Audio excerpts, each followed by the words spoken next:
Hello, fictional. Welcome to the What If Issei. Today we are gonna see what if Issei found Shirone, Koneko, and Kuroka when he was a child. Part 2. If you end up liking this video, please consider subscribe, so without further ado, let's get into the video. Why do I need to learn how to play chess? I want to learn to fight. Because it is not just enough to learn how to fight, you need to learn strategy. You need to learn how to anticipate your enemy. You need to learn how they think and to be 3 or 4 moves ahead of them. And chess will teach me that. Yes. All of that and more. It will also teach you patience. A Sekiryyuuei needs to learn patience. If you can learn patience, then you will surpass me as a Sekiryyuuei. Really? Yes, if you can beat me at chess, I will give you a reward. What kind of reward? If you beat me, you will find out. I love you, Ice. Is it wrong to love a ghost? Elsha. Don't go. I love you. Issei awoke with a start. It was near midnight and he was lying in bed with Kuroka and Shirone. Instead of being the cats who slept on the bed with him, they were in their Nekomata form and they were both naked. He had made love to both of them in the hot tub and it was good. Then they got out of the hot tub and awoke his mom and they went out and walked around the town. They walked to their neighborhood and saw that the construction crew had already removed the debris and was digging a pit for the new foundation. The hole looked deeper than necessary, but he didn't say anything. He wasn't an expert on construction and so he said nothing. He enjoyed walking around town with his mother, Kuroka and Shirone. It was the first time that they had gone on a walk together. He remembered the battle with the fallen angel and the despair that he felt when Shirone was hurt and his house was destroyed, his mother running from the wreckage. But then, he was walking around town with his mom and his 2 dearest friends. No, they were now his lovers and all of his secrets were finally revealed to his mother and he didn't have to deceive her anymore. Then they went back to the hotel and had dinner. His mother had called his father and told him that she had good news and couldn't wait to tell him when he completed his task in Okinawa and came home. Then his mother winked to Issei and went back to her room and said, I hope the TV won't be too loud for you, but I just need to unwind and watch TV alone before bed. The day has been a stressful day and I want some alone time. Also I prefer to sleep alone, so Kuroka and Shirone will just have to share the other bed in your room, Ice. And then she went into her room and shut the door. Then he, Kuroka and Shirone had gone into the other bedroom and they made love again, and it was good. They had fallen asleep huddled together, with him in the middle and the 2 of them on either side. But he awoke dreaming about Elsha. She had been the first to make love with him and she was gone. He loved Elsha and he would never forget her. It had only been 2 nights since they had made love and she disappeared before his eyes. I finally beat you at chess, Elsha. It took years, but I finally won and I don't know who was more proud, me or you. Issei said aloud softly. I never got the promised reward though. Then he thought about it, yes he did get the reward. Her smile admiration for a job well done and well it took a while, but she made love to him. Now you are gone, Elsha, and I will never forget you. Kuroka gently hugged him and said, as long as she is in your heart, Elsha will never be truly gone, and who knows?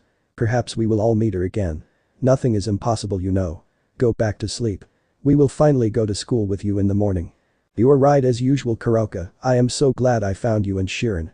And he drifted back to sleep. Kuroka lightly brushed her hand against his cheek and said, I am glad that you found us as well. I love you, Ice. Then she too went back to sleep. Issei awoke promptly at 6 am and sat up. Kuroka and Shirone awoke as soon as he sat up and Kuroka stretched lazily. Let's cuddle together for a little while. This cat is still tired from last night. Yes, you wore us both out. Who knew you had that much stamina in bed? You are turning into a dragon more and more. Shirone said with a wink. But there is no time to waste, I finally get to go to school with you. A short time later, they were all dressed and bathed. They went into the living room of the suite to find Issei's mother calmly drinking tea on the couch. She was still wearing the pajamas she had purchased the day before. She took a sip of her tea and said, well, will I be a grandmother soon? Before he was forced to answer, there was a knock on the door and Issei thanked his ancestors for the distraction. He went to the door and opened it to find the hotel manager standing at the door. The man bowed and said, I hope you have all slept well. I have the documents you need for the Mao's request. You will find Shirone's enrollment documents in Kuo Academy, as well as Kuroka's acceptance letter in Kuo University. I also have birth certificates for both of them and student ID for Kuroka. The man handed the documents to Issei and bowed again. If there is anything else you need, don't hesitate to ask. Thank you.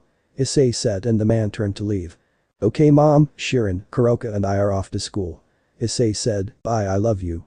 Come on, let's go so mom can have her bath. Then Issei headed for the elevator behind the hotel manager, not waiting to see if Shirone and Kuroka was following him. What about my grandchildren? Mickey asked. Issei didn't answer, he just turned red and sighed. As they passed, Kuroka whispered to Miki, soon. Shirone shouldn't get pregnant because she is still too young, but I will be happy to present you with a grandchild as soon as I can. And then she winked and followed her sister to the waiting elevator. Issei overheard Kuroka's whisper and he was even more embarrassed. After the door closed, Issei said, Kuroka, I can't believe you told my mother that. Kuroka just smiled and said, I'm a bad cat. Didn't you already know that about me? The rest of the elevator ride was silent, and once they reached the ground floor, Issei bowed to the manager and fled the elevator in embarrassment. He left the lobby in a dead run and didn't slow down until he was halfway to school. Shirone ran after him and soon caught up with him and slipped her hand into his. Kuroka just smiled at the chaos she caused and walked to the restaurant for breakfast while laughing. Issei slowed to a walk and gave Shirone's hand a gentle squeeze. I'm sorry, I forgot about breakfast again, but I'm not ready to face my mother right now. Well, that can't be helped. We will just wait until lunch and grab something from the cafeteria at lunchtime, Shirone responded. Actually, I am looking forward to eating in a school cafeteria, it will be a new experience for me. By the way, what grade are you in, Shirone? Shirone looked at the document that Issei handed her and said, it looks like I am a third year. What grade are you in, Issei? It's funny but I never asked you before. I'm a second year. Issei replied, and then he noticed the other documents in his hand. It looks like I ran off without giving Kuroka her ID. That serves her right for stirring up trouble. Wait for her to come and ask for it or give it to her this afternoon when we get back to the hotel. And then she laughed. When they arrived at the school gate they found Tsubaki Shinra waiting for them. Hello Haidu, is this the new girl that is enrolling in school today? Yes, this Taoju Shirone, she is a close friend of mine. Shirone, this is the student council vice president Shinra Tsubaki. Shirone bowed and said, I will be in your care. It is nice to meet you, Vice President Shinra.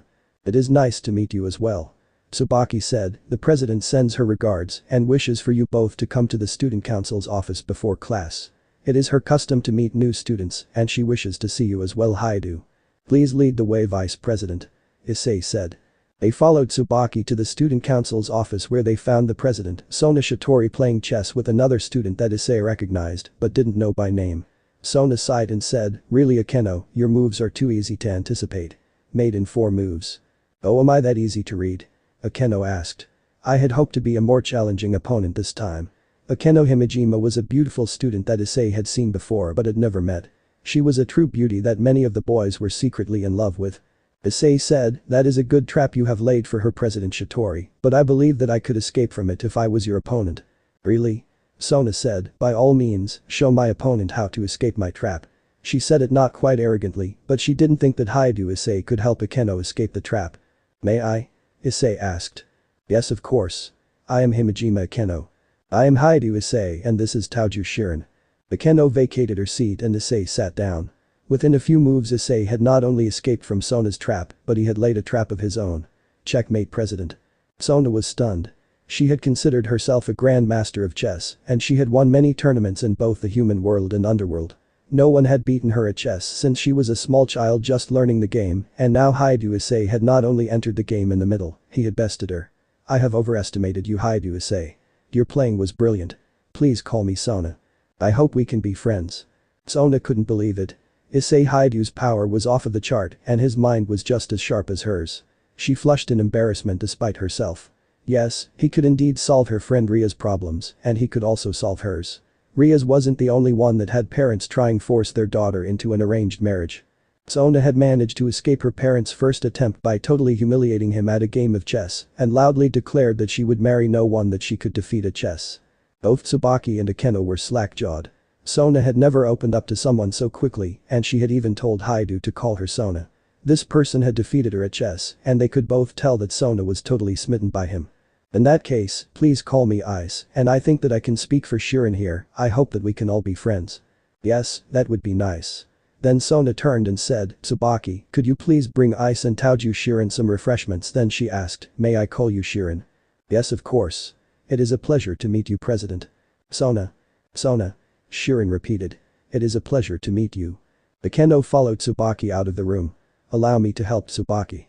She said as they departed.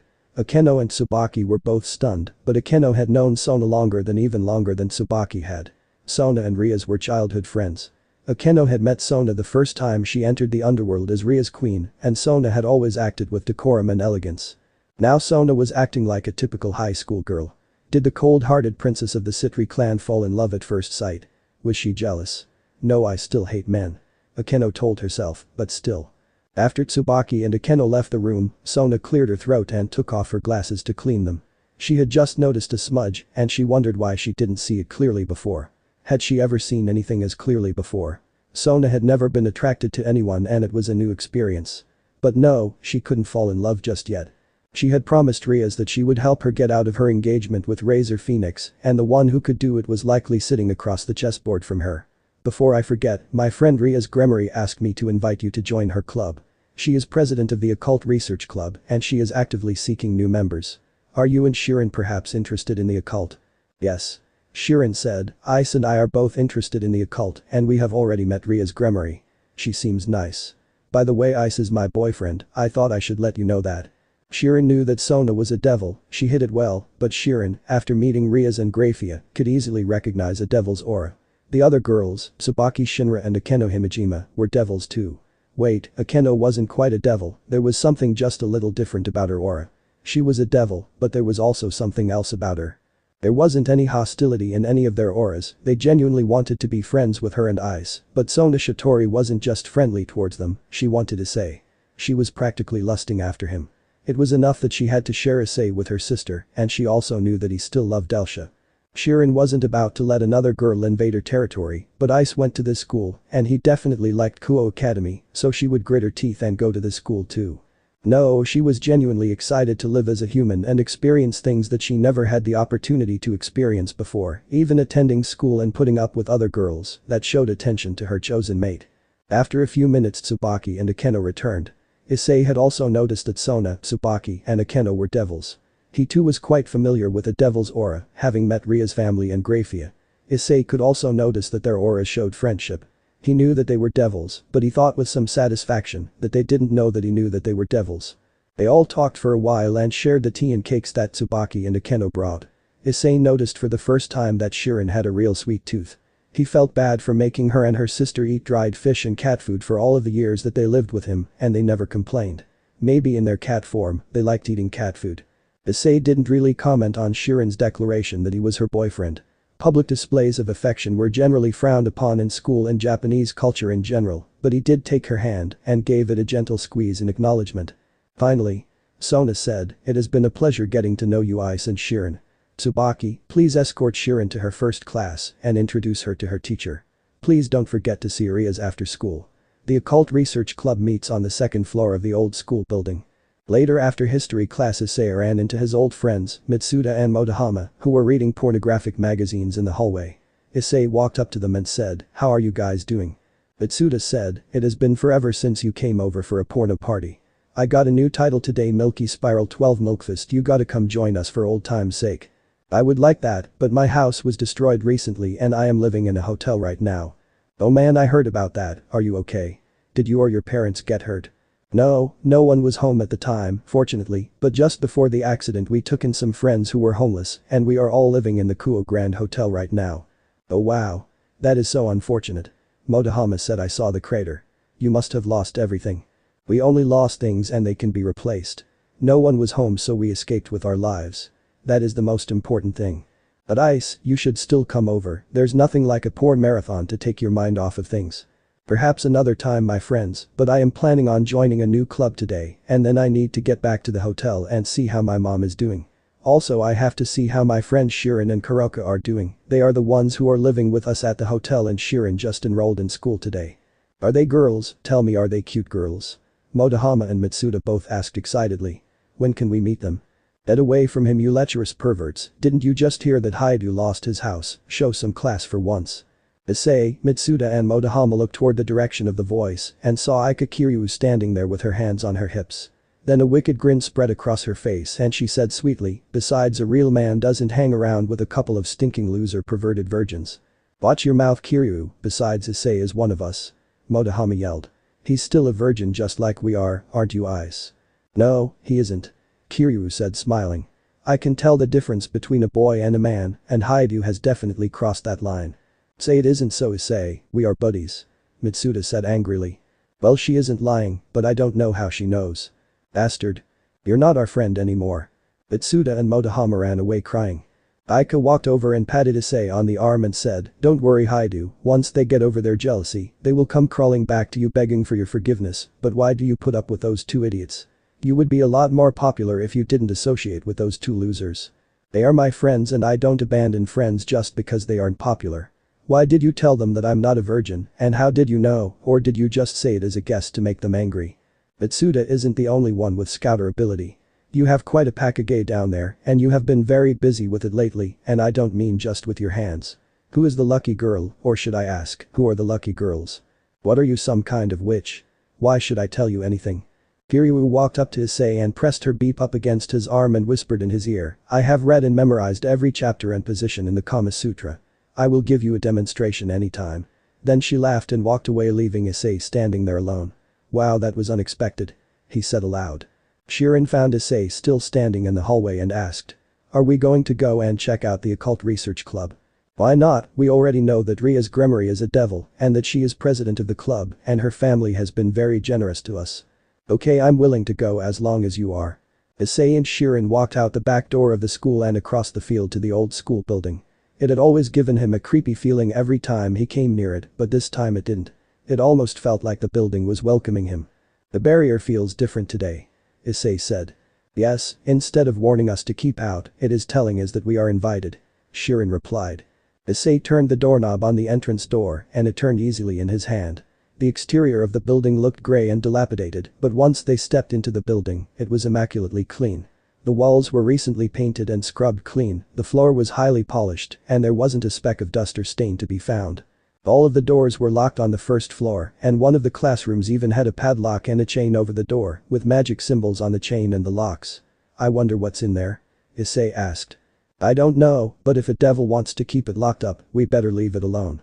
Issei, his curiosity aroused, walked over to the wall next to the door and placed his ear against the wall. He heard clattering as someone was typing at high speed.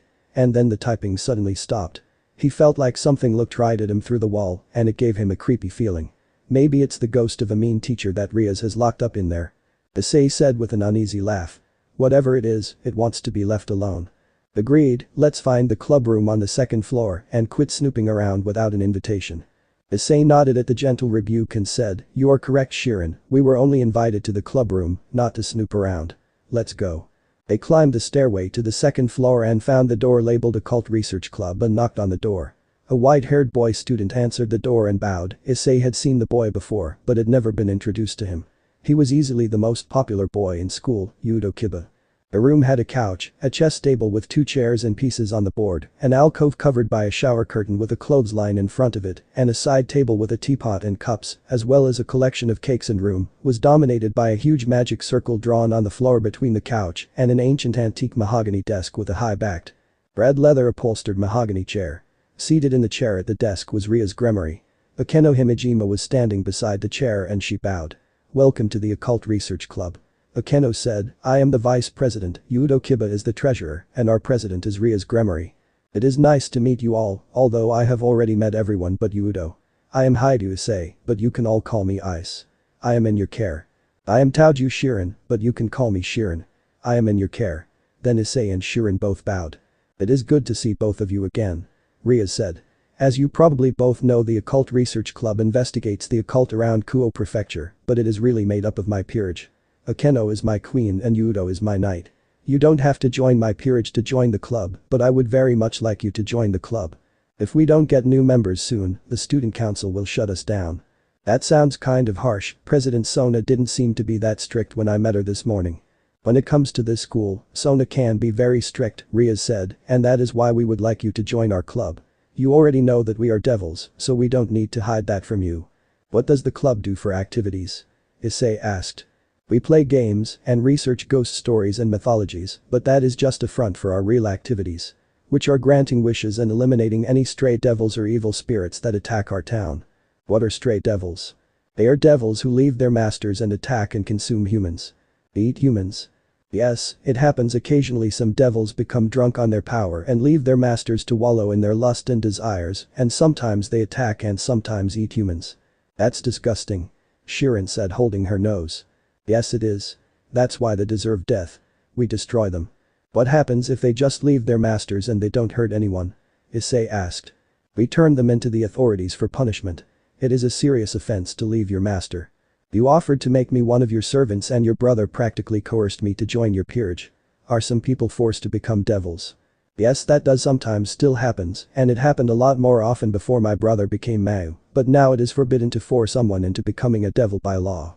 Sometimes it still happens and that is one of the reasons that devils stray.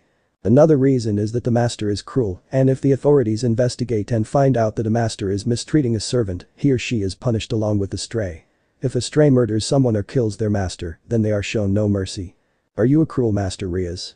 No, I love my servants, they are all precious to me. They are not just my servants, they are my family. What about the thing locked away on the first floor? Is it one of your servants? Yes, he is my precious bishop, he isn't locked away against his will. He wants the door locked to keep everyone away. He is afraid of people and he is quite happy in there. Okay, those are all good answers and I will join your club, but there is one thing I haven't asked you. What is that? What do you do when fallen angels hurt people? We aren't supposed to get involved because of the uneasy peace treaty, but I cannot just stand by and let a fallen angel try to kill someone right in front of me. My barrier over this town is supposed to keep them out, but sometimes it fails. Is that why you helped my family? Because we were attacked by a fallen angel? Yes, and to be truthful, I'm interested in you, Issei. You are a good and strong person, and I hope we can be close friends. Thank you, Rias, you have helped me and my family even after I rejected your brother's ultimatum. You are a good person too, and I hope we can be close friends as well. A few days later, Issei went for a run in the morning. It was a clear, cool morning, and he arose before 4 a.m. for his run. Kuroka and Shirone awoke briefly and saw him getting dressed. Going for a run again this morning? Kuroka asked lazily. Yes. I plan to run 10 miles before breakfast and then come back and grab a quick shower before school. Do you want to join me? No, she said almost purring, but I can think of another exercise that can keep you occupied for an hour and raise your heart rate. Maybe later, Kuroka, but I really need to run and clear my mind. I feel like something big is going to happen soon. I can feel it in my kai.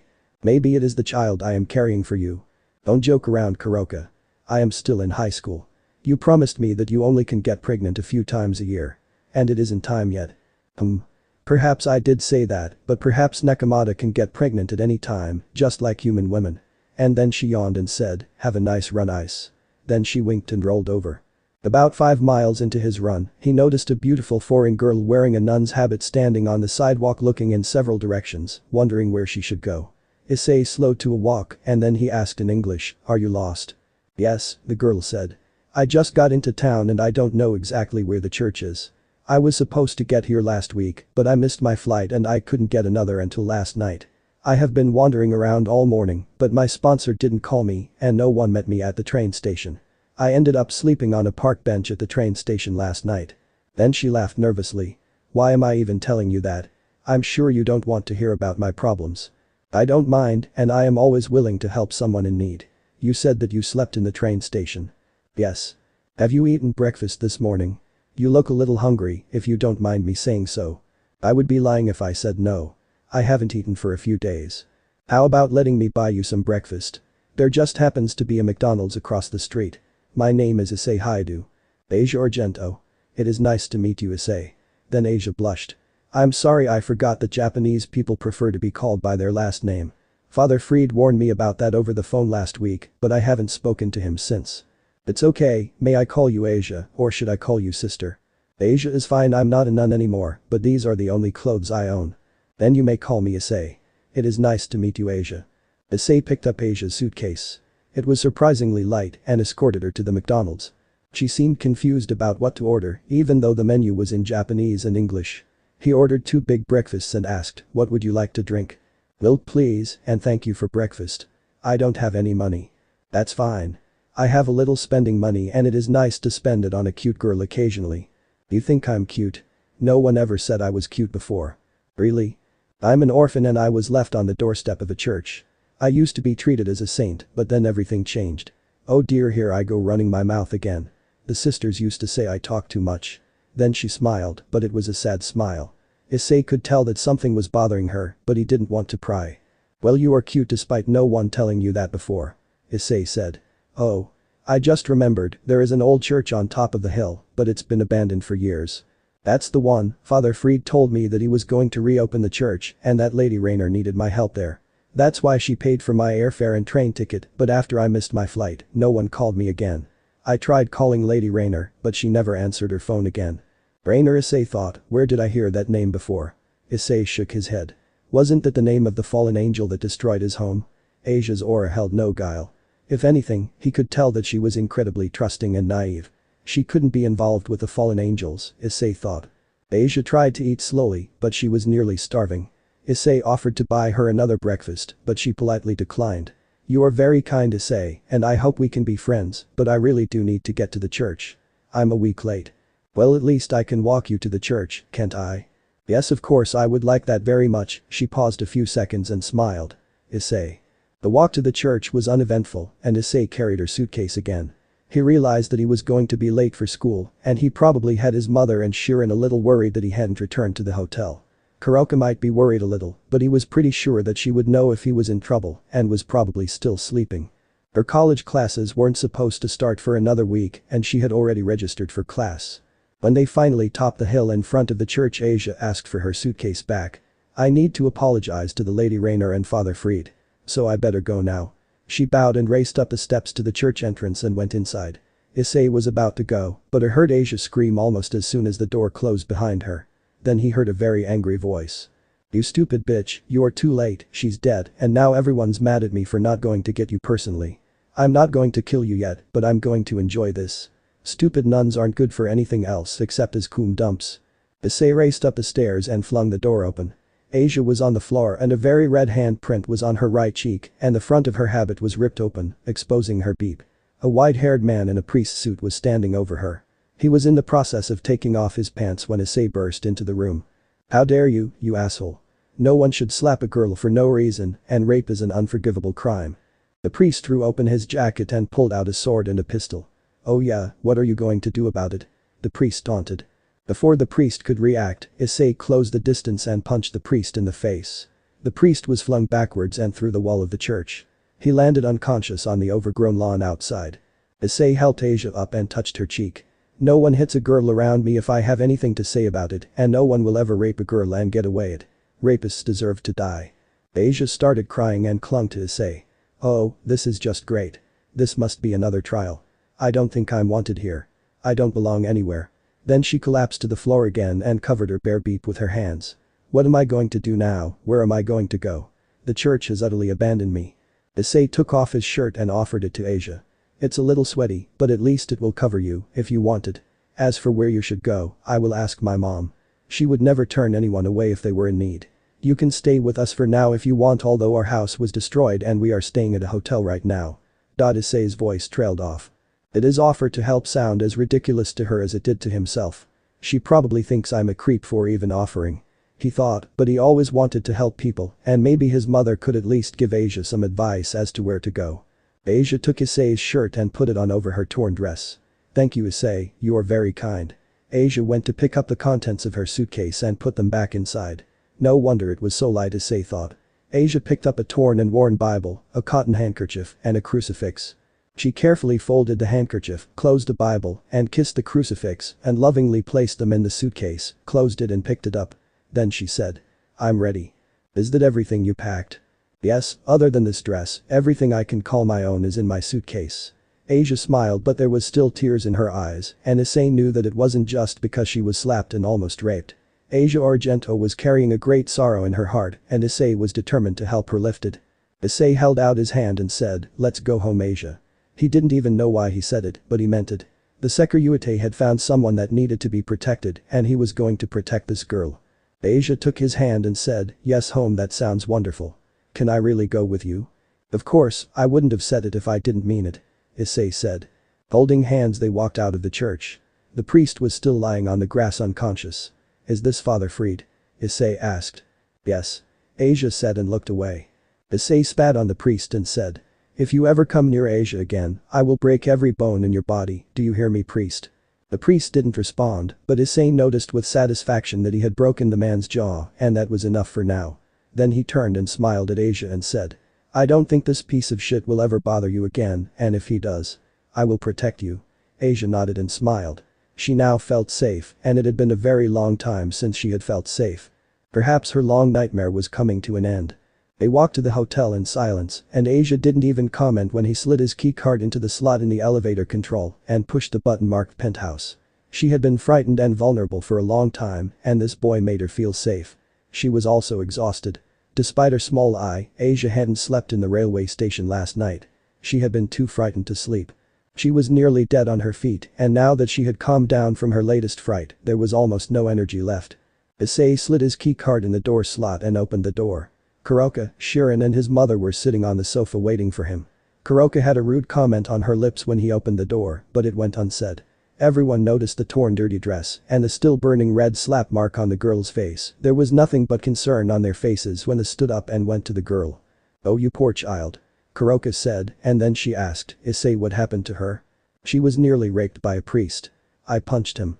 "Is he still alive?" "Yes, but he won't be talking anytime soon. I broke his jaw." "You should have killed him, Ice," Shirone said. "Agreed, sister, Issei, you should have killed him," Kuroka said. Asia didn't even notice that the two Nekomata had cat ears and tails. Her energy was spent and she collapsed. Miki Haidu caught Asia and started barking orders. "Issei, call the police. This priest needs to go to jail. Kuroka, call the manager and have him send up a new dress sized 14 junior. Shirone, help me carry her into my bedroom and then get a clean washcloth so I can wash her face." Mom, I don't think we should call the police. I sort of punched him through the wall of a church and I did break his jaw, so. Perhaps you are right, Ice, but he shouldn't get away with this. "Oh, he won't," Kuroka said and smiled, and then she cast a magic circle and teleported away. Breed Selzen awoke because something was violently shaking him. He opened his eyes to see an enormous black leopard standing over him. The last thing Freed ever saw was the leopard open its mouth. He saw long sharp fangs, and then his throat was ripped open. Kuroka teleported back into the hotel room and smiled wickedly. "What did you do to him?" Issei asked. "Let's just say that he won't try to rape anyone ever again." And then she licked her lips. "He tasted a little bitter, but now at least I won't need breakfast." Okay, I'm glad you're on my side." Then Kuroka looked at Issei's crotch and said, "On second thought, I'm still a little hungry. This cat needs something to get that bad taste out of my mouth. Shall we go to our room for a little while?" I'm really late for school now, so." "Another few minutes won't make much difference now, will it? Besides, Shirone is busy helping mom take care of your little blonde friend, so shall we?" Asia woke several hours later. She was lying on a large bed in an unfamiliar room. She felt a sudden fright and then she remembered Issei's kind smile. She climbed out of bed and walked to the door. When she opened it, she saw a middle-aged Japanese woman sitting on a couch. The woman stood up, smiled kindly and said, "My son told me what happened to you. I'm Miki Haidu, but you can call me Mom. You can stay as long as you want. I've always wanted a daughter. It is nice to meet you, Asia Argento." Asia ran to Mrs. Haidu and flung her arms around her.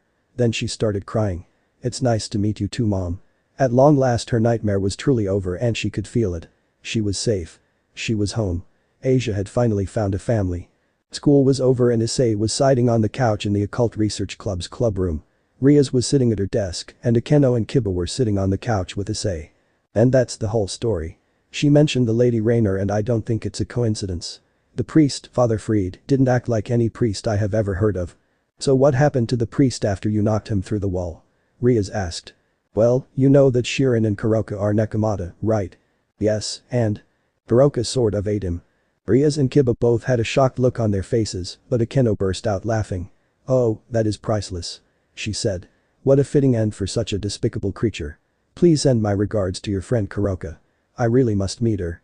Rias gave Akeno a disapproving look and said, "So, you believe that that priest was working for the fallen angels?" "Yes, and he mentioned the others while he was yelling at Asia, so Raynare wasn't alone." "This is a serious situation," Rias said. Then she created a small magic circle near her ear and said, "Sona, can you come to my club room?" "Yes, and bring your queen. There seems to be more fallen angels here in Kuo Prefecture." "No, I don't believe that Azazel would do something like this, but something is definitely going to happen soon, Kokabiel." "No, I didn't think about him. Yes, definitely. He could be behind this, but we shouldn't act on our own until we get some direction from the four Mayu. Yes, we should call your sister too. Yes, she is also a Mayu, and she needs to be told." "Hell no, that's your job. Seraphol is your sister after all." Then Rias closed the magic circle and said to Issei, "Sona and Tsubaki will be here in a few minutes. As soon as she gets here we will contact the four Mayu. I want you to tell them everything you told me. I think that the fallen angels, or at least some of them, are about to break the peace." Issei gulped but said nothing. "Four Mayu?" Issei only knew of Surzich's. Who was Serafol? Sona's sister was a Mau. Well, that sort of fit. Ria's brother was one, and Ria's definitely didn't want to talk to Serafol. She must be even more powerful than Surzich's. Within a few minutes the magic circle in the middle of the room glowed, and after it faded, Sona, Tsubaki and a girl dressed up in a pink cosplay costume showed up, complete with hat and pink staff with a star on top. Issei thought he recognized the cosplay costume. Where did he see it before? Milky, the magical girl. What the hell? The girl in the milky costume just smiled and made a peace sign with her hand and said, "So you are the Red Dragon Emperor. I'm Serafol Leviathan, magical girl in Mau. It's nice to meet you, Ice." Then she spun around and winked. "You're a Mau?" Issei asked. "Yes," Sona said. "This is Mau, Serafol Leviathan, and my sister. She insisted on coming with me as soon as I called her, instead of waiting for Surzich's, like she was supposed to do." Serafol turned to Sona and said, "Why are you always being mean to me? You knew I couldn't wait to meet the famous Sekiryyuuei, and you didn't even tell me how cute he was." Then Serafol ran over to Issei and grabbed his hand and said, "You are so cute, I could just hug you right now." Sona and Tsubaki also stepped out of the magic circle. Tsubaki just bowed with an embarrassed look on her face, and everyone else just sat there. Sona hissed Serafol, "You are a Mau. Please act like it for once." Then she bowed to Issei and said, "Please excuse my sister. She loves playing a magical girl, and right now she is hung up on Milky Spiral 7. Issei said, You know Milky Spiral 7 is a porn video, don't you?" Serafol whispered in Issei's ear and said, "I know. Do you want to play with me?" Issei gulped his spit down. He was absolutely terrified and aroused. Then the magic circle glowed again, but instead of Surzich's appearing there were 16 people. One guy dressed like a delinquent in a red suit without a tie, and 15 beautiful girls all dressed alike in long red gowns. The man announced imperiously, "Razor has arrived." Then he looked around a room and bowed to Serafol. Then he turned to Rias and asked, "Rias, my bride, are you throwing a party? And you didn't invite Razor. Razor is hurt. No matter. You need to quit this foolish game and come back to the underworld to take your place at Razor's side. I told you once that I will never marry your Razor." "Yes, you will," both of our parents agreed, and even your brother agreed. "You will come with me now." "Razor, we are in the middle of a crisis right now." Rias said, "Go to hell." Razor casually walked around the desk and cupped Ria's breast right in front of everyone and said, "I will, and you are coming with me." Rias slapped his hand away and visibly shuddered at his touch. "I hate you, Razor." "I know you do, but it is for the benefit of the underworld. As soon as you give me a son you can beep anyone you want." Issei stood up and balled his fist. "Hey asshole, leave her alone. She doesn't like you. Why don't you beep off and die?" Razor turned red with rage and said, "Who dares to talk to Razor like that? You aren't even a devil." "You're right, I'm not a devil, I'm the Sekiryyuuei, and what you did was unforgivable." 1 second Issei was standing next to Serafol. The next second Issei was fully armored standing across from Razor. "What are you going to do about it, Sekiryyuuei?" "I'm Razor Phoenix. Razor laughs at dragons, I am the immortal bird." "Just this." Issei punched Razor as hard as he could in the stomach. Along with the punch he added dragon shot. The punch blew Razor off of his feet, through the wall behind Ria's desk, through the next 2 walls behind it, and finally through the wall of the building. Razor mowed down several trees as he crashed through the woods behind the old school building. He landed on the ground next to a stone wall covered in mist. There was a red torii gate within the mist. He looked up at the gate and coughed up blood. He saw a red European dragon engraved between the upper and lower lintel of the gate. The engraved dragon moved. It turned its head, looked down at Razor and laughed. Razor coughed up more blood and lost consciousness. A blonde-haired girl flew on wings of fire and landed on the ground next to Razor.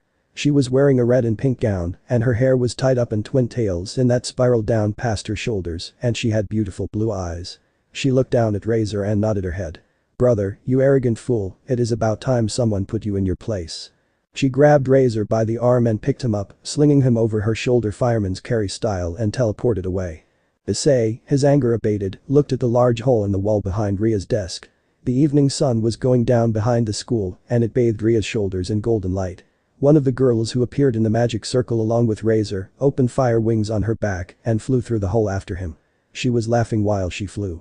Everyone else in the room kept looking at the holes and back at Issei. No one said a word and no one moved. Finally, the tallest woman in the magic circle, a woman with purple hair and a small crown set with a yellow stone and an elaborate choker necklace, bowed to Serafol and then to Rias. She looked at Issei with fear and said, "Please excuse my master. I think that we better leave now. He has made a fool of us all." Then she waved her hand, and they all disappeared. Finally Sona spoke and said, "Congratulations, Rias. I think that your engagement has just been cancelled." Serafo looked at Issei and said, I think I am in love. Akeno nodded her head and said me too. Issei looked around at everyone's faces and then he got down on his knees and bowed to Rias. I am very sorry President. I lost my temper. Rias bent down and took Issei's face in her hands. Then she said, I have never been this happy in my life. I don't care how many walls you break. You can break the whole world for all I care. And then she kissed him deeply and passionately. They kissed for over a minute and finally she pulled away, a string of saliva hung between their lips. I am finally free Ice. You saved me. Sona just pushed her glasses back into place and said, I think you are both too late. But she thought to herself, oh my, I am so aroused right now. You better watch yourself Rias, everybody, I am going to make him mine. A few minutes later, the magic circle glowed again. The ones who appeared were Surzich's and the maid of the Gremory house, Grafia. Everyone in the room knelt and bowed. Surzich's briefly looked around and noticed the large hole in the wall behind Ria's desk. It looks like something interesting happened here. Surzich's said dryly. Care to explain Rias? Excuse me Issei said, but that was my fault. Some asshole named Razor groped Rias, so I lost my temper and punched him. Did you know that Razor was my dear sister's betrothed? I don't care. She obviously hates him and what he did was unforgivable. Besides, no one should be forced to marry anyone, even if he is some kind of high-class devil. Surzich's sat on the corner of the desk and looked at Rias sternly. So Rias, you hate Razor that much? Yes. Our families agreed to this. I did not. I will not marry him. He is an arrogant pig. Leaving that aside, what is the emergency? The fallen angel that attacked Issei wasn't alone. I believe the Kokabiel is up to something. Rias said. What is your evidence? Rias turned and said, tell him what you told us Ice. I rescued a young foreign girl named Asia from a priest who was working for the fallen angels. Issei said. She was a former nun and she told me that Raynare had paid for her travel to Japan. The priest was angry because she had missed her original flight and arrived a week late. He was attempting to rape her so I stopped him. How did you stop him? Surzich's asked. Issei punched him through a wall. Akeno said laughing. Surzich's ignored Akeno's laughter and said to Issei, you are sure that there are more fallen angels involved? Yes, he even said that the others were angry that he didn't go to pick Asia up personally. It seems logical, but why are the fallen angels gathering here? Surzich's asked. Isn't it obvious? Sona replied. Your sister attends school here, the fallen angels must know this.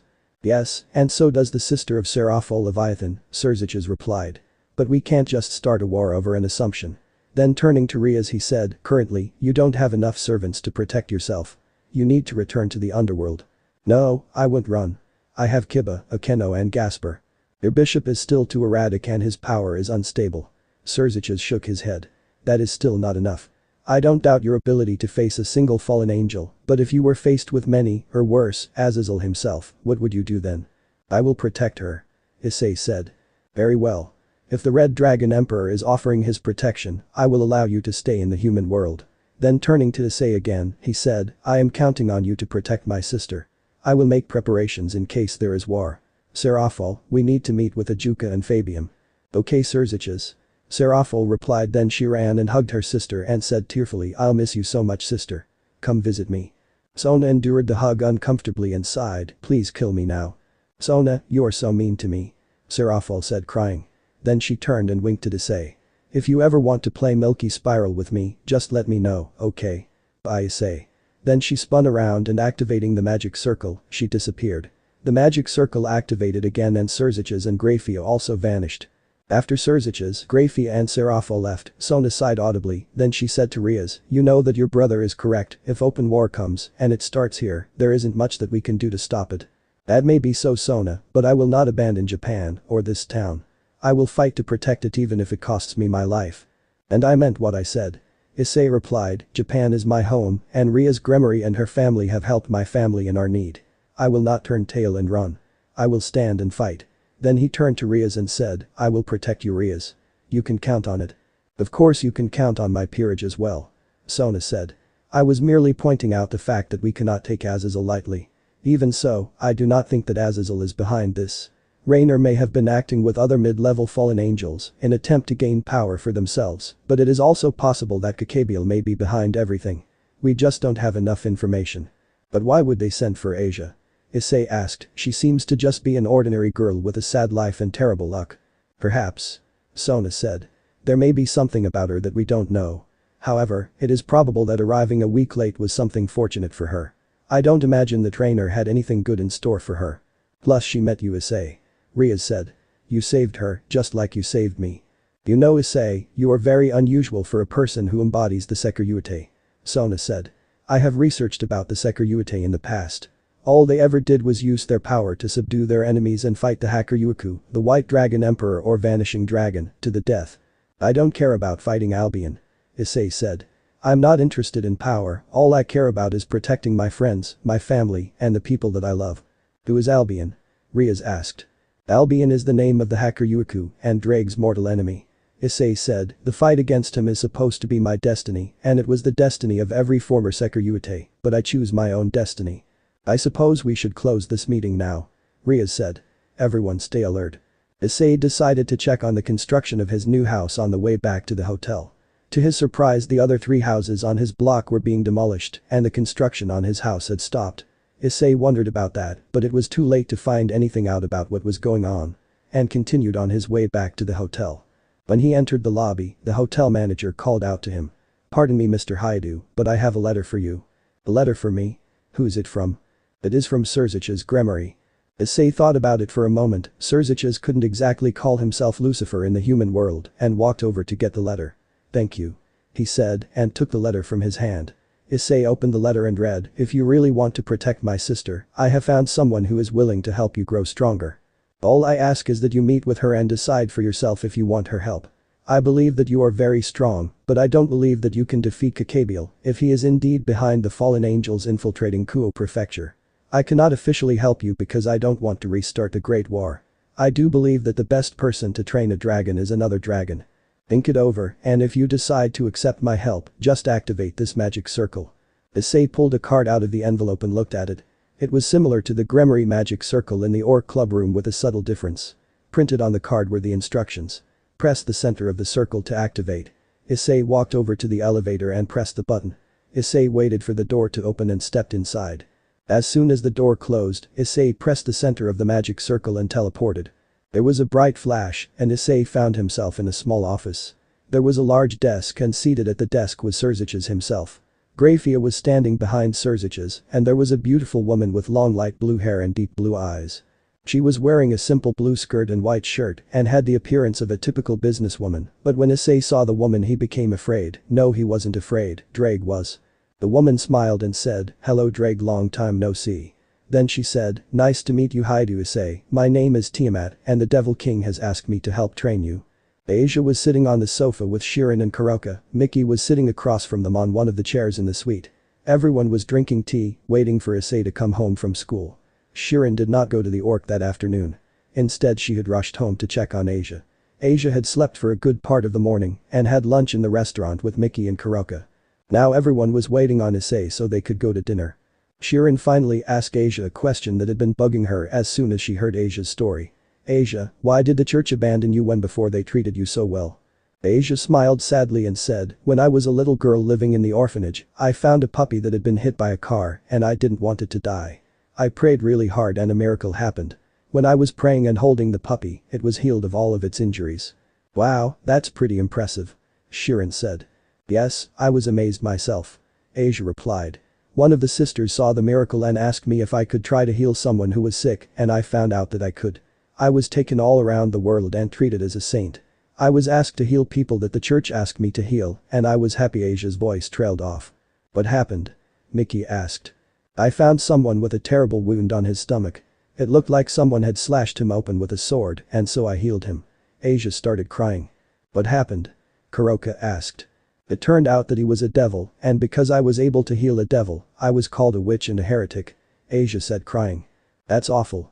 Kuroka said pulling Asia into a hug. Despicable. Shirone said, hugging her from the other side. Why would they do something so terrible? Mickey asked. Mickey stood up and after crossing the room, she joined the others in the group hug. I don't know. He was injured and I was happy to heal him, but I was excommunicated from the church and no one wanted me anymore. That's when Father Fried contacted me and asked me to come to Japan. He said that I would be welcomed by the fallen angels and I didn't have anywhere else to turn, so I agreed to come, but I missed my flight and I had to live on the street for a week before I could get another flight. I think that the fallen angels only wanted to use you Asia. Kuroka said. Otherwise you wouldn't have been nearly raped by that nasty priest. Yes, and I'm glad that Issei rescued you, Asia. Miki said, now I have another daughter. Yes, as I'm glad Issei rescued me too. I'm also glad that I finally found a home. Asia said, smiling. You just wait till Goro sees you, Asia. He has wanted a daughter as long as I have. Will he really accept me? Of course. Miki said reassuringly. We have always wanted a big family and now we do. We have one son and 3 beautiful daughters. By the way, Asia, could we see you heal someone? Kuroka asked curiously. I don't mind, but is anyone here injured? No. Well, if anyone gets hurt I will be happy to demonstrate. Asia said with a smile. Then she frowned and said, the only person I wouldn't want to heal is Father Fried. He still scares me and I don't want to go near him. Oh, you don't need to ever worry about him again. Kuroka said. What happened to him? Did he get arrested? No. Did Issei accidentally kill him? No. Issei didn't kill him, Shirone said. But he should have. No, little one, Issei didn't kill him, Kuroka said. I did. You did? Yes. What he tried to do to you was unforgivable and he has raped women in the past. Kuroka said he also murdered people for pleasure. How do you know that? Do you know him? No, I read his aura. He was a very wicked man. He had killed and raped many people. His aura stank of evil. How did you do that? Well, Shirone said, my sister and I are Nekomata and we can read people's auras. What are Nekomata? I think the best way to explain is to show you. Don't be frightened. We won't hurt you. Okay. Asia said. Shirone and Kuroka stood up and walked a couple of steps away and Miki sat on the couch next to Asia and took her hand reassuringly. Then Shirone and Kuroka transformed into their Nekomata forms. Their human ears turned into cat ears and their eyes changed into cat eyes. Shirone had 1 tail and Kuroka had 2. Asia sat there dumbfounded and then she smiled. You don't look scary. You look cute. She said. Shirone transformed into a white cat and then she jumped onto Asia's lap. Asia laughed delightedly and started stroking Shirone's fur. Shirone started purring and curled up in her lap. Now you are just showing off, Shirone. Kuroka said and she too transformed and jumped into Miki's lap. Then Kuroka said, we are cat yokai, think of us as cat demons or spirits. We can transform into humans and into cats, but our normal form is as we first transformed, cat girls. Are there any cat boys? Asia asked. No, only cat girls. We have to mate with human men in order to continue our species. And just to be clear, we have already chosen our mate, Asia. Shirone said. Issei. I told you already, little one, Kuroka responded, you are being too greedy. Do you think that the Red Dragon Emperor is going to be satisfied with just us two? Wait, what? Asia asked. Dragon. Issei couldn't detect any hostility directed to him, but he couldn't understand Drake's fear. Tiamat held out her hand and Issei shook hands with her. Nice to meet you, Tiamat. As soon as he took Tiamat's hand, the gauntlet appeared on Issei's left hand and Drake spoke fearfully from the jewel, get away from her, Issei, she is the devil. What's going on, Drake? Issei asked. You are the Red Dragon Emperor. Aren't you one of the 2 most powerful dragons in existence? Why are you afraid of this woman? Tiamat smiled and her grip became a vice holding Issei's hand. Yes, Drake, tell Issei why you are afraid of me. I borrowed her treasure and then I started a fight with Albion and after I was killed by the 3 powers, her treasure was stolen and it is my fault. Yes, it is your fault, you stupid dragon. Tiamat said. We could have settled down and maybe had a nice life together, but you had to pick a fight and instead, I've lost my treasure and you keep running away from me.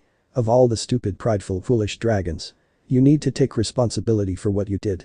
Then Tiamat reached out and with her other hand and grabbed Issei and picked him up by his shirt collar. Tiamat was much taller than Issei and she pulled him until his face was mere inches from hers. I have given up on your foolish partner, but of all the previous hosts, I see something different about you that I never saw before, so instead of killing you, I am going to train you. You are either going to be the most powerful Red Dragon Emperor in the history of the world, or you are going to regret the day you were born. Okay, who are you exactly? Issei asked. I am Tiamat, the Chaos Karma Dragon, and when you become the greatest Red Dragon, you are going to recover my treasure, got it? Yes ma'am. Issei said almost stuttering. Good, I'm going to hold you to it. You are going to come to the underworld tomorrow morning and you are going to stay here until I decide you are strong enough, so go home and get a good night's sleep. You are going to need it. Yes ma'am. Tiamat said. Issei gently on his feet and let go her grip on his hand. She smiled and smoothed and straightened his collar and then she bent down and whispered in his ear, I like you, kid, so don't disappoint me. What about school? Issei said weakly. Don't worry about it, Issei, you will have an excused absence as long as you need. Surziches said. Issei had completely forgotten about Surziches and Grafia, but they were still exactly where they were before. Surziches was still seated in his chair, and Grafia was still standing behind him. Tiamat had completely overwhelmed him with her presence. Then he nodded and said to Tiamat, "Okay, you can count on me." But Tiamat responded, "I will see you here tomorrow. I will take you from here to my territory where we can train." Then she whispered, "If I have to go looking for you, I am going to break every bone in your body." "Yes, ma'am." Tiamat stepped back and after nodding to Surziches and Grafia, she teleported away. "Well, that went well," Surziches said. "She was a lot nicer to you than I expected. She must actually like you, Issei." "Just what the hell have you gotten me into, Surziches?" Issei asked. He had forgotten briefly that Surziches was a Mau. "That was the scariest person I have ever met. If she is a dragon, just how powerful is she?" "She is perhaps the strongest of the 5 dragon kings, or in her case, she is the dragon queen," Surziches responded. "I had to call in quite a few favors to convince her to train you, but she is the best, so don't disappoint her, okay?" "I wouldn't think of it, I thought my mom was scary when she gets mad."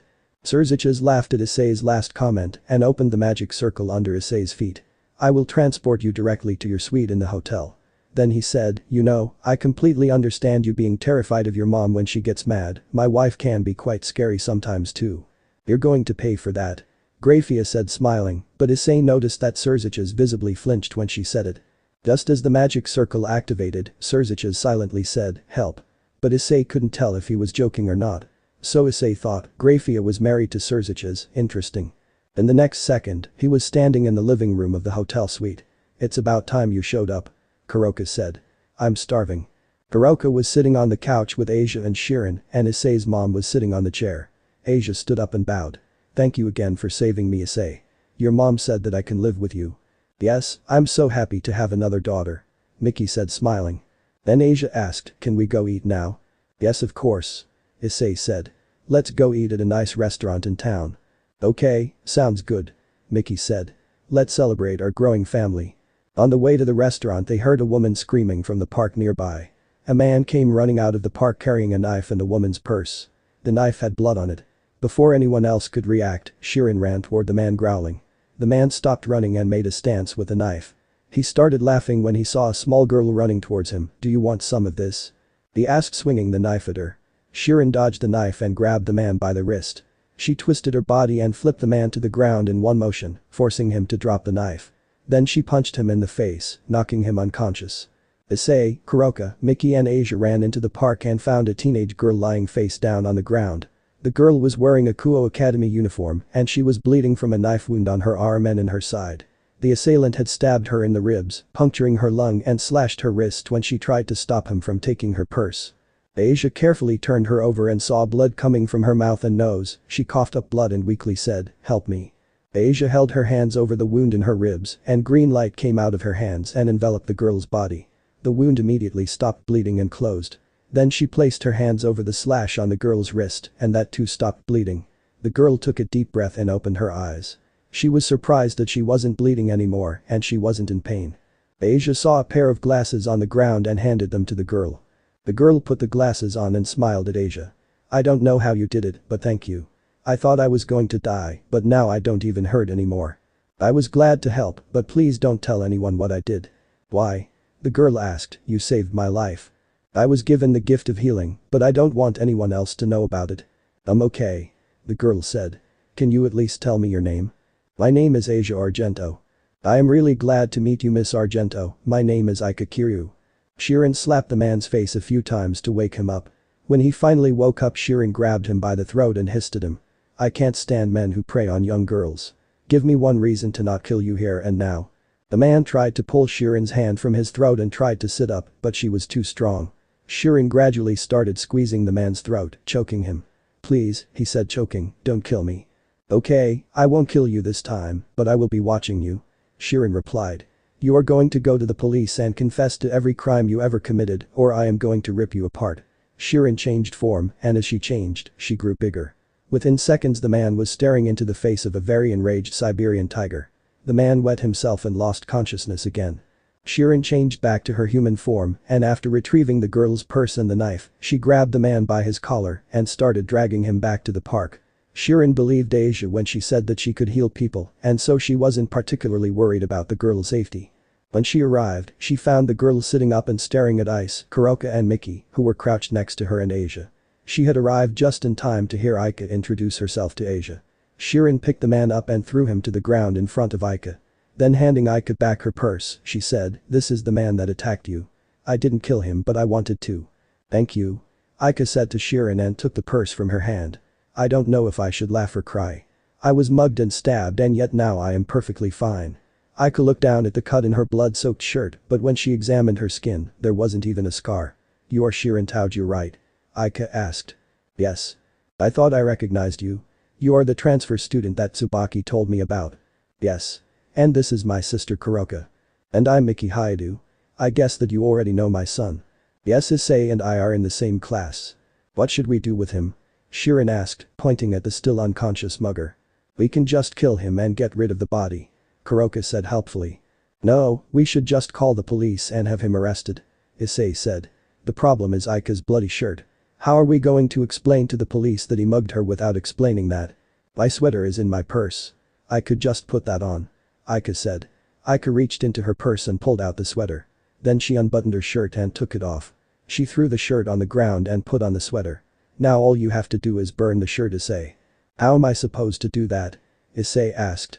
"Just breathe fire." "What?" "Don't try to deny it, Issei. Tsubaki is my contract devil and I'm the one who called Sona to come get her after your house was destroyed." "How?" "I saw the whole thing. Shirone was attacked by a fallen angel and you killed her after she destroyed your house. Then Rias showed up and took you to the underworld. I called her first." Then Aika smiled and said, "So go ahead and burn the shirt Sekiryyuuei so we can call the police and have a nice little conversation about sacred gears and Nekomata after they drag him away in cuffs." Aika pointed at the mugger. "How do you know about sacred gears and Nekomata?" Kuroka asked. "Like I already said, Tsubaki is my contract devil and studying about yokai and sacred gears are two of my hobbies." Shirone turned to Asia and said, "You have a sacred gear called Twilight Healing and Issei has a sacred gear called the Gauntlet of the Red Dragon Emperor. Your secret is safe with me, Asia, but Issei I'll only keep your secret on one condition." "What's that?" Issei said, totally confused. "How about you come over to my house after school tomorrow and beat me?" "Yeah, about that," Issei said, "as much as I would love to take you up on that offer, Kiryu, I can't. As a matter of fact, I can't even go to school tomorrow. I have to go to the underworld tomorrow morning to train." "What?" Mickey asked. "You can't miss school. Your education is much too important. I won't allow it." "Mom, do you remember the American gangster movie The Godfather?" "Yes, what does that have to do with anything?" "I was given an offer that I can't refuse." "What are you talking about, Issei?" Shirone asked. "This isn't a movie. No one can make you do anything against your will. Kuroka and I won't allow anyone to threaten you and get away with it."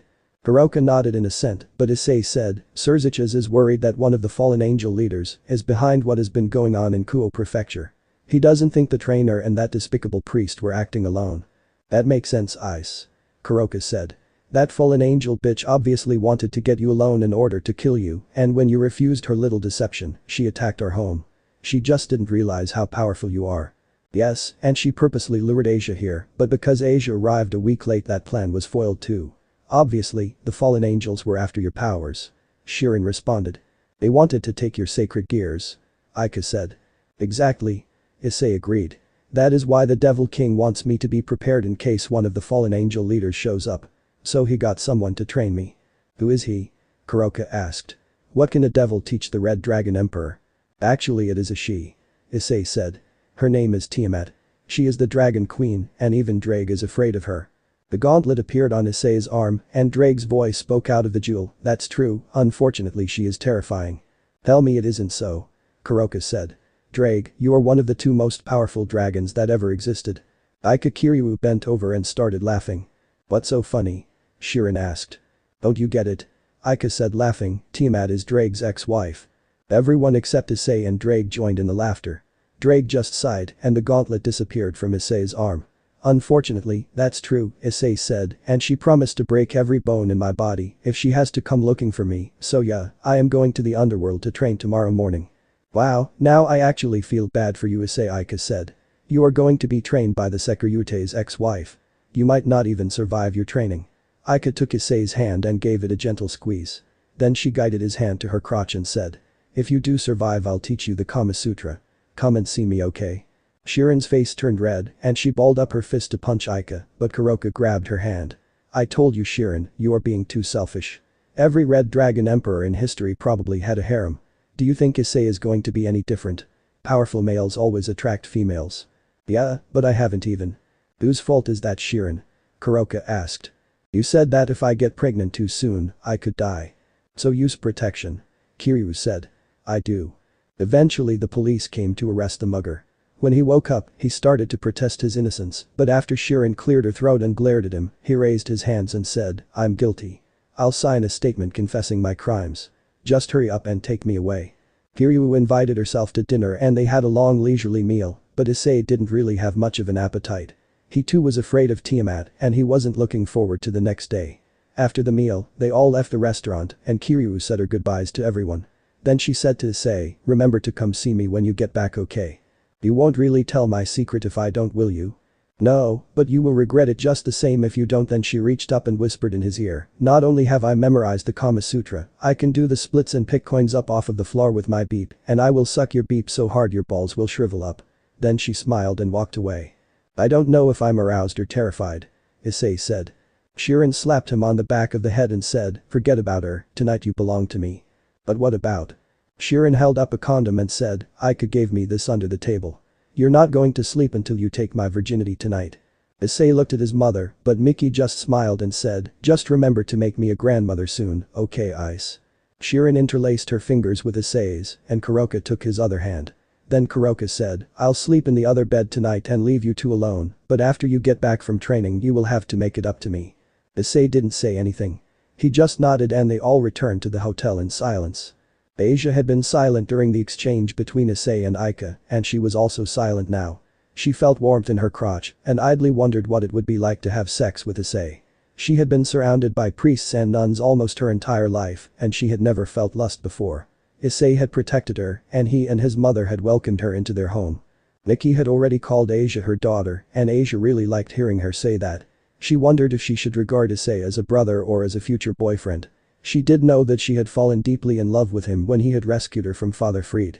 The memory of him ripping open the front of her nun's habit and shoving her to the floor came unwanted to her mind, but then Issei was there and he defended her and said that he was her friend.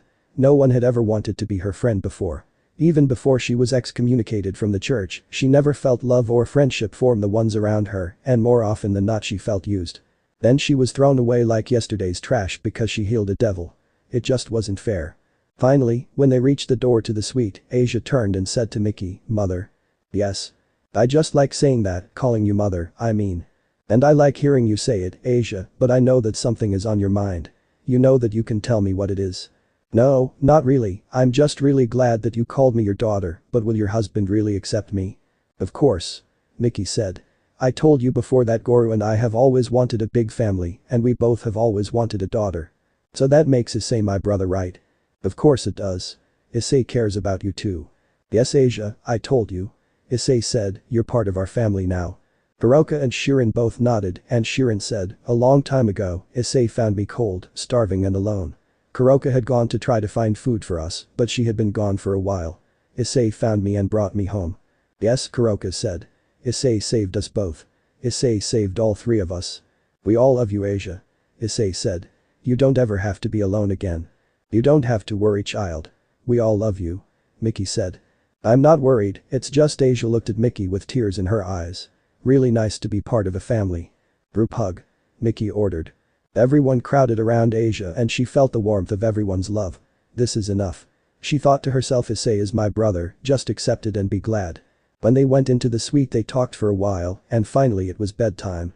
Asia went into the bedroom she shared with Miki and changed into her pajamas. They were pink and they were made out of silk. She had never worn anything so luxurious before. Her clothes before had been nun's habits, made either of cotton or wool, depending on the season, and cotton night dresses. She climbed into bed and tried to go to sleep, but she had too much on her mind.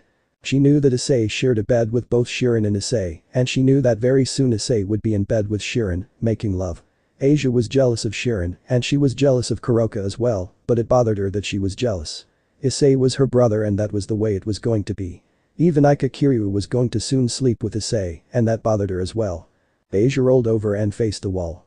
A little while later Mickey entered the room and she too put on pajamas and got into the other bed. After a while Asia finally asked, "Is it really okay that I am your daughter now?" Mickey sighed and laughed softly. "Let me tell you a story, Asia. Goro and I were married for years before Ice was born. We tried many times to have children, but it just seemed that the gods were not going to let us have a child. After years I finally became pregnant. We were so happy, but I had a miscarriage. Then a couple of years later I became pregnant again, but I had a miscarriage again. We became afraid. Neither of us wanted to go through that experience again, and we resigned ourselves to live out our lives as a childless couple. We quit trying. After 10 years of marriage, I became pregnant again. I didn't want to tell Goro and I did my best to hide it from him. I didn't want to see him cry again. I decided that if I had another miscarriage I would bear it in silence. But I didn't have another miscarriage and soon it was impossible to hide my swelling belly from my husband. I thought that he would be mad when he found out that we were pregnant again, but he wasn't. He was overjoyed. I had never gone more than 3 months of pregnancy before having a miscarriage before, but 3 months turned into 4, then 5, and finally 6. My obstetrician told me that if my baby survived for 6 months, if I went into premature labor that the baby could be saved. Goro gave offerings to shrines every day, praying for a healthy baby. I prayed every day too. After 7 months, we bought baby furniture and prepared a nursery for our child. We didn't want to know what the sex of our baby would be. We wanted it to be a surprise. I wanted a son, but I know that Goro wanted a daughter. Soon Ice was born and we hoped to have more children, but it never happened again. The gods had given us a son and he was going to be our only child. We have been happy, Goro and I, and our son turned out to be a fine boy that anyone would want for a child. He was kind and thoughtful, and he has always been eager to help anyone and anything that needed help. Asia raised up on one elbow and asked, "Is it really okay with you that Issei is having sex with Kuroka and Shirone?" "Yes," Mickey said smiling. She turned over and looked at Asia. "Now we have the growing family that we always wanted. I really do want to see grandchildren soon. Even if Issei hasn't graduated high school yet, I hope that Kuroka gives us a grandchild. I want Shirone to give us a grandchild, and I don't even mind if that strange girl that I met today gives us a grandchild. In fact, I hope she does." Mickey smiled again and then asked Asia. "Now let me ask you a question. Does it bother you that Issei is having sex with Shirone and Kuroka?" "No, of course not. Issei is my brother now and I am happy for him." "Oh? I have seen the way you have been looking at him every time you see him. You love him, don't you?" Asia was silent for several minutes. She was battling with her own feelings and desires. Finally she spoke. "Yes, I do. Then I will permit it. Issei wants a harem and I really believe that there is enough love within him to go around. If you want to make love to my son, then by all means try your best to make me a grandmother." Asia shook her head and said, "I really don't have very much experience being around people other than nuns and priests, but you really are a special person. I am sorry that you had so many painful experiences and losses. And I am sorry that you have had so many painful experiences, Asia. I hope that you have nothing but happiness for the rest of your life." Asia smiled and said, more to herself than to Mickey, "I want to experience what it is like to be a woman. And I will try to give you a grandchild if Issei will have me." "Good," Mickey said, "but not tonight. Tonight Issei belongs to Shirone." Asia settled back in bed and didn't say anything. Truthfully, she didn't even have any idea how to make love. She had never even kissed anyone before. She imagined taking off her clothes and lying down with Issei. She wanted to feel his body against hers and she wanted to kiss him. She felt warmth spread from her belly all the way to her toes. She had never touched her beat before, except to wash herself. Asia reached down and touched it. She was wet, but she knew that she didn't pee herself. She put her finger inside and her entire body convulsed with pleasure.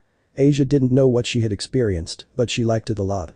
She wanted to experience that pleasure again, but she wanted Issei to give it to her. Asia desperately wanted to make love to Issei even if she didn't know how to do it. Well, Issei knew how and she wanted him to teach her. But not yet. Soon, she told herself.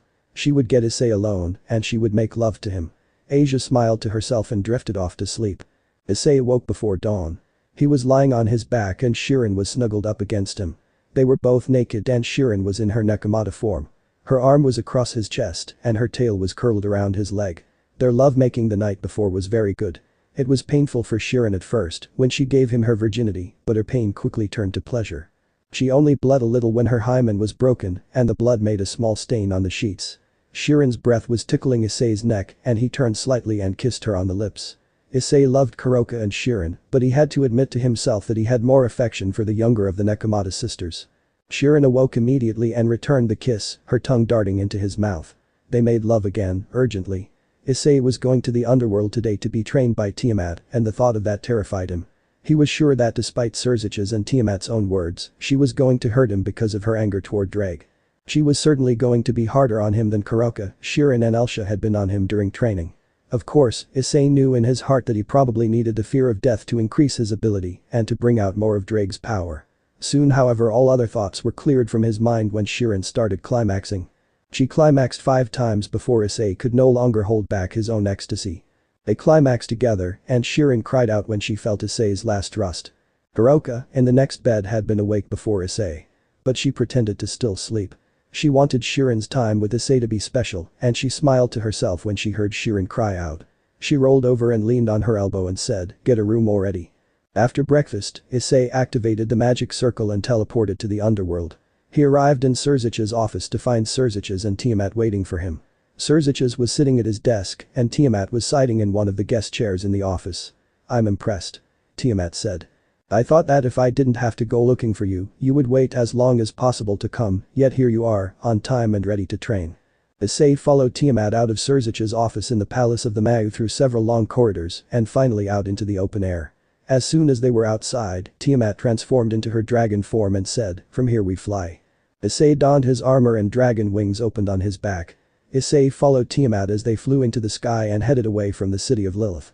As they flew, Tiamat said, "Do you know how favored you are by the Mau Lucifer?" "What do you mean?" Issei asked in confusion. "No one is allowed to just teleport into the palace of Lucifer, but Surzich's gave you a special card that allows you to teleport directly into his office." Tiamat paused and said, "Surzich's really likes you Issei and he trusts you enough to gain access to his private office." "Wow, I really didn't think about it like that," Issei responded. "Well, think about it now and train hard so you don't disappoint him." "Okay, when are we going to start training?" "As soon as we reach the dragon territory," Tiamat said. They flew on for hours and after 10 hours of continuous flight, Tiamat started descending toward a mountain in the middle of a vast wilderness. Issei was completely exhausted by the long flight and was glad that the long flight was ending. "Is that our destination?" he asked hopefully. "Yes," Tiamat said. "This is dragon territory. It is managed by the former Dragon King Tannen." "Former Dragon King?" "Yes, Tannen was a dragon king before he was reincarnated as a devil by Mephisto." "So dragons can become devils?" Issei asked. "Yes, although in Tannen's case he became a devil in order to protect and save the dragon race," Tiamat responded. "For that I respect him. Dragons are a proud race and do not willing bend to anyone's will." When they landed on the mountain, Issei found a small encampment with a tent and 2 sleeping bags, next to a tree with a fruit that overwhelmed Issei's sense of smell. "What kind of fruit is that?" Issei asked. "They are dragon apples and they only grow in the underworld. Here, try one." Tiamat plucked one of the apples from the tree and handed it to Issei. Issei bit into the apple and decided that it was the best fruit that he had ever eaten. "It is delicious," Issei exclaimed before taking another bite. Dragon apples are loved by all dragons and for some species of dragons, they are the only thing that they can eat. Tiamat plucked another apple and she started eating as well. After finishing the apple, Issei discovered that he wasn't hungry anymore and he also no longer felt exhausted. "Wow, 1 apple is very filling," Issei said. "Yes, 1 apple is enough to fill up most dragons. You may eat 1 per day, that is if you train hard enough. If you don't, you will get nothing." "What kind of training are we doing?" "Air-to-air combat, air-to-ground combat, close-quarter combat and survival skills." "Survival skills?" "Yes, I am going to try to kill you and you are going to do your best to stay alive." Then Tiamat said, "Drake, listen carefully. I am going to tear this man down and you are going to have to build him back up. If you fail, he is going to die." "Wait, what?" Issei asked. "I am going to force you into becoming a dragon in order to survive." Tiamat transformed into a 15-meter tall dragon with blue scales and said, "Prepare yourself. Your training starts now." Tiamat inhaled and blasted Issei with fire. The pain was excruciating. Issei's entire body was burned, even inside the armor, but Tiamat didn't relent on her attack. Next she struck him with one of her hands and the impact flung him high into the air. Issei recovered and opened his dragon wings and started flying away. For the next several hours Tiamat chased Issei through the sky and all Issei could do was evade her flames. Finally Issei's armor broke and he fell unconscious through the air. Before Issei slammed into the ground, Tiamat caught him and carried him gently to the ground. "You did well Issei," she said as she flew back to the camp. Tiamat landed and laid Issei on the ground and changed back into her human form. Then she went into the tent and took out a jar of salve, and after stripping Issei of his burned clothes, she rolled him onto his stomach and started rubbing the salve onto his burns. "Wake up, Dreg," Tiamat commanded. Because of Issei's exhaustion, the gauntlet did not manifest on his arm, but a small jewel appeared on Issei's wrist, and Dreg spoke, "Yes. Start the transformation. Are you sure that this will work?" "Yes. You start healing him from the inside, and this salve from Ajuka will start rewriting his genetic code." "Why are you doing this? Why are we doing this?" Dreg asked.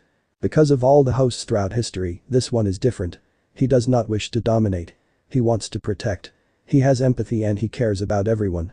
He is not going to drown in your power. He is going to break your curse. Are you sure about that?" "Yes. I have been watching him. I watched every one of the hosts for their entire lives. They would discover your power and start to enjoy it. They would begin to enforce their wills over everyone around them and start seeking more and more enemies to fight. Eventually they would find or be found by Albion and awaken Juggernaut Drive. Whether they defeated Albion or not, they would drown in their lust for power and they would die. Only one of the previous possessors showed mercy and compassion, but she too ultimately succumbed to power and burned up her life. What a waste." "You are talking about Elsha, aren't you?" Dreg asked. "Yes, Elsha. I had high hopes for her, but she failed," Tiamat said, and then she sighed. "She wanders the realm of the dead and she cries out in regret. Did you know that?"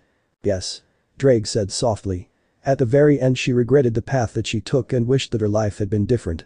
"It is time to end your feud with Albion. There has been too much hatred and too many wasted lives. You will turn Issei into a dragon, and then together you are going to make peace with the hacker Yuiku. There are storm clouds gathering in the future. A war is coming that could destroy the world, and I want someone that will fight for peace. The champion needs to rise up and protect the future, and I believe that Issei Haidu is the one that can do it, but right now he is only a human with a limited lifetime. To protect this world, he needs to stand with gods, angels, fallen angels and devils as an equal. A dragon can do that. Forcing my host into becoming a dragon could kill him," Dreg said.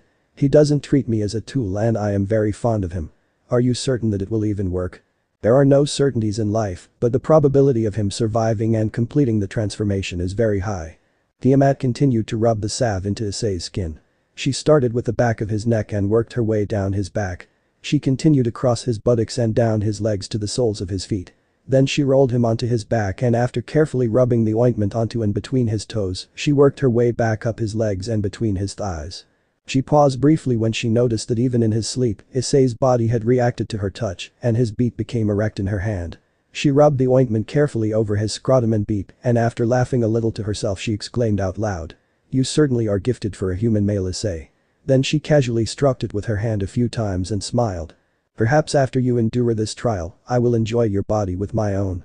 Tiamat smiled again and then continued rubbing the ointment into his skin.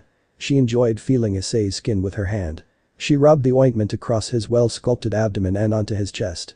She rubbed it onto his arms and hands, and finally she rubbed the ointment onto his face. Tiamat finished and went into the tent and pulled out one of the sleeping bags. Then she unrolled and unzipped it. Tiamat went back outside and picked Issei up again and carried him into the tent and placed him on top of the sleeping bag. Tiamat watched Issei while he slept for several minutes and noticed that his beep was still erect and after thinking about it for a few minutes more, she undressed herself and after unrolling and unzipping the other sleeping bag, she partially zipped the two together and crawled in with him. "What are you doing exactly?" Dreg asked. "Are you jealous, Dreg?" "Should I be?" "No, I'm not going to rape him in his sleep. But I am going to hold him while I pour power into his body using my own. You heal him from the inside, while I heal him from the outside." Finally, Tiamat also slept. She awoke several hours later to find that while she was lying sideways against Issei, he had reached around her in his sleep and was holding her in a gentle embrace. She lightly kissed him on the lips and began to concentrate her power. Then with her mind she psionically linked with Issei's unconscious mind and dove into the sacred gear. There she changed the words of the Juggernaut Drive chant and the intent behind the chant. "The rest is up to you, Issei," she said and broke the psionic link. Then she said to Dreg, "Complete the transformation." A jewel appeared on the back of Issei's hand and out of it, red flames spread to cover Issei's entire body. The sleeping bag and also the tent burst into flames. Issei was dreaming about Elsha. He dreamed that was leaning against the tree in the training space within the temple of the Sekiryyuuei. Elsha was leaning up against him and he was holding her with one arm around her shoulder. Issei looked down into Elsha's face and she smiled at him. Then she reached up and kissed him and said, "When the world is safe again, come find me." "I will, Elsha, I promise," Issei said. Then the dream turned into a nightmare. Issei's hand caught fire, and the fire spread rapidly up his arm, and his entire body burst into flames. Issei screamed in pain as the flames burned him down to the core of his soul. Elsha vanished and everything around him turned into a raging inferno. Issei felt that he had fallen into a volcano as the flame's temperature increased to thousands of degrees. Issei's scream turned into a roar and he awoke, transformed. End of the here. So that's it for today's video guys. Before you go, just like the video and share it with your friends. Bye.